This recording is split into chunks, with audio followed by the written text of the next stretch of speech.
Comedy கந்தசாமியும் cellphone திருடனும். கோவை மாவட்டத்தின் ஒரு குட்டி கிராமம் நகைச்சுவைப்பட்டி. அந்த கிராமத்திலேயே எப்போதும் சிரிப்பும் அரட்டையுமாக இருப்பவர் கந்தசாமி. அவர் எதைச் செய்தாலும் அதில் ஒரு காமெடி நிச்சயம் ஒளிந்திருக்கும். அவரை அந்த கிராமமே காமெடி கந்தசாமி என்றுதான் அழைக்கும்.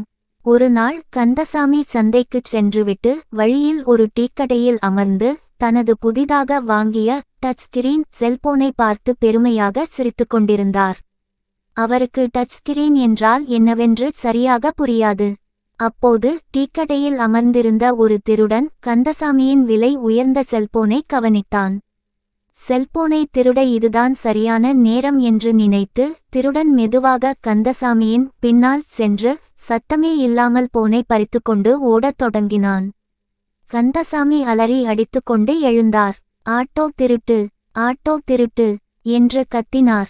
அங்கிருந்தவர்கள், கந்தசாமி ஆட்டோ திருட்டு இல்லை, செல்போனை திருடிவிட்டான், அவனை பிடி என்று கத்தினார்கள்.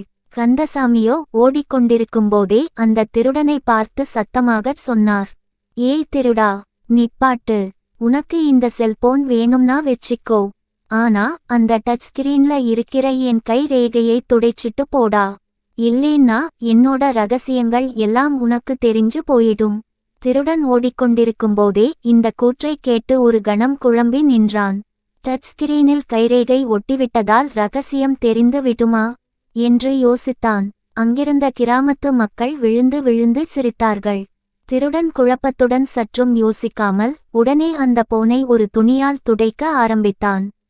துடைத்த பின்னர், திருடன் இப்ப சரின்னு நினைக்கிறேன், ரேகை போயிருக்கும் என்று மனதுக்குள் நினைத்துக்கொண்டு மீண்டும் ஓட ஆரம்பித்தான். சரியாக அந்த நொடியில் துரத்தி வந்த கிராமத்து இளைஞர்கள் அந்த திருடனை கையும் களவுமாக பிடித்துவிட்டார்கள்.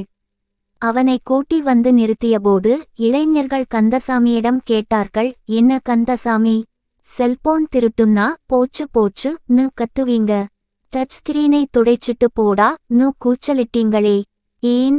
கந்தசாமி சிரித்துக்கொண்டே சொன்னார், டச் ஸ்கிரீனை துடைக்கச் சொல்லி சத்தம் போட்டா திருடன் குழப்பத்துல நிப்பான். நிதானமா நின்னா நாங்க வந்து பிடிச்சிருவோம்.